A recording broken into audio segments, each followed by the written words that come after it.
Hey Cupies, this is part 2 of our brain discussion lecture. Yes, those are some brains there on the screen. The human brain to the right, the rat brain to the left. I hope that you can visually see the differences between them. Okay, you can see all of the folds of the cerebral cortex in the human brain, and then smooth cerebral cortex of the rat brain. So that's what we're going to look at now is the cerebral cortex. Okay, the cerebral cortex has two large hemispheres. Okay, two large hemispheres, and it contains it's about 85% of our brain weight. The cerebral cortex itself is 85% of the brain weight. The rest of the pieces all are 15%. So it's made up of densely packed neurons that we call the gray matter, billions and billions of those neurons. And remember those glial cells, those support cells, it also contains glial cells. The wrinkles, where you see all these wrinkly parts here, these are all called fissures. Okay, those are all called fissures there. And if you were to lay out all of those fissures, out on a flat surface, it would be as large as as big as a large pizza. Okay, I know it's kind of creepy to think about that. When we talk about the cerebral cortex, it is all of this wrinkly part of the brain. Okay, that's where our memories are stored, and this gray matter, it's our higher level thinking, analysis, high order thought. It is that body's ultimate control and information processing center. Without the cerebral cortex, we would be completely unaware of our surroundings. Okay, so it helps us for our ability to reason, to plan, to remember, to imagine. Again, if it's not there, then we would not be able to, you wouldn't be able to listen to this and pay attention to this lecture. Okay. The structure of the cortex. So each brain hemisphere is divided into 4 lobes. Okay, so we're going to look at the frontal lobe, the parietal lobe, the occipital lobe, and the temporal lobe. Think about what this structure is from part 1 lecture. Think about it. What is this piece here? That's correct. It is the cerebellum. Okay, that's our cerebellum down here. It is that little brain. Okay, so let's look at the different parts here of the cerebral cortex, starting with the frontal lobe. The frontal lobe has a lot of responsibilities. Okay, first off, it's responsible for your abstract thoughts, emotional controls, okay, and so much more. Listen to me. You're going to listen to everything that it is responsible for. Personality, judgment, impulse control, planning, cognitive abilities. All of those things are involved in that frontal lobe and that prefrontal cortex of the brain. Okay, so it's got a lot of jobs. Just at the back of the frontal lobe, and I'll show you this on another diagram in just a minute, but just towards the back of the frontal lobe is a part of the brain called the motor cortex. The motor cortex sends signals to our body controlling our muscle movements. So this baby would not be able to be dancing without its motor cortex. Okay, so the motor cortex is there to help with our controlling our muscle movements. There's another part of our brain in the front part of the frontal lobe on the left hemisphere only. Okay, remember that this Broca's area, as you read about in your textbook, you read about the location it's located in the frontal lobe only in the left hemisphere. It is responsible for controlling the muscles that produce speech. Okay, so this woman is speaking here, and she is able to do so because of this Broca's area. If it is damaged in some way, it's called Broca's aphasia. That means you're unable to make the movements to talk. Even though your brain is wanting to speak, you know exactly what you want to say, you can't say it because of Broca's aphasia. Okay, or it may be difficult for you to say it because of Broca's aphasia. This can be damaged due to a stroke. It can be damaged to a head injury, a shooting, anything that can impale the brain that can cause damage to that frontal lobe, the Broca's area. So let's see where this is located. This is that motor cortex. Okay, so this right here, this is the frontal lobe of the brain, and just at the back here, this is the motor cortex in red. Okay, your Broca's area is located about right up here. Just towards the front of the parietal lobe, butting up right against this motor cortex, is the somatosensory cortex, and we'll look at that in just a minute. Okay, so I said it's in the parietal lobe, the front part. The parietal lobe, what this does is it's involved with spatial awareness. Okay, so you are able to understand your body position, your position in a chair, your ability to throw a ball, because you can use spatial awareness, you can judge distance, you can judge space, maybe you can parallel park a car or just park a car in a parking spot. That is all done by this parietal lobe. It helps for you to be able to be aware of spatial sensations in space, okay? So the sensory cortex is a part of that parietal lobe, and this receives incoming touch sensations from the rest of the body. Okay, so if you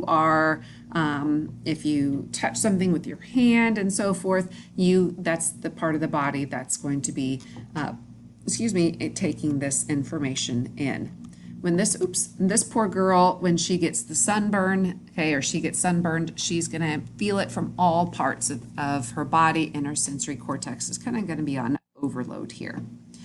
Now let's say that during a surgery, and this is the same for a motor cortex.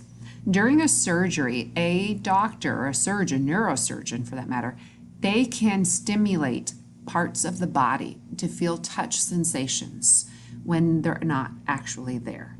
So during an open brain surgery, a physician, he can touch and stimulate this part of your somatosensory cortex right here.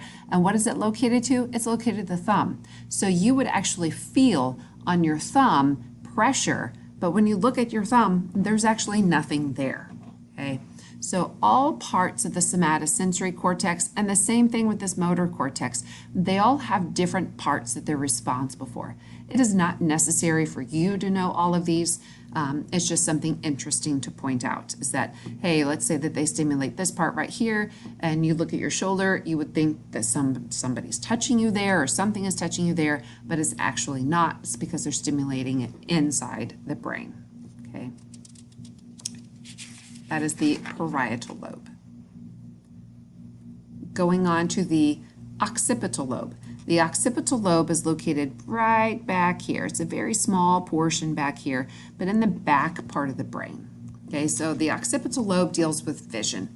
It contains that visual cortex and helps us to interpret messages from our eyes for us to be able to understand. Okay, so it interprets what we see, the vision, and I'll show you in just a little bit how our eyes are connected via the optic nerve to the back there of our occipital lobe. So we are taking in information from our eyes. The optic nerve is bringing that information back to the occipital lobe for us to process and understand what it is that we are seeing. Okay, so here's that visual cortex back here of the occipital lobe. There's your cerebellum, occipital lobe. This is the parietal lobe, up here that frontal lobe. So you can see our eyes are all the way up here, but again, it's that optic nerve that brings this information back to the visual cortex. If you've ever hit your head, the back of your head right here, and you have like seen spots or you have holes in your vision, that's because you've hit that occipital lobe, and it can cause those holes in your vision. It depends on how badly it's damaged, just how much of those holes you see, how quickly it recovers, okay? So those are things that you would need to be evaluated, though, by a physician. Okay, so we've got frontal lobe, parietal lobe, occipital lobe. Lastly, of our lobes, we have temporal lobe, and that's located just around the ears on both sides of the brain. Okay, so you've got the temporal lobe. This processes sound sensed by our ears, so it interprets auditory information. Okay, so auditory information is interpreted here. It contains the Wernicke's area. The Wernicke's area is on the left hemisphere only.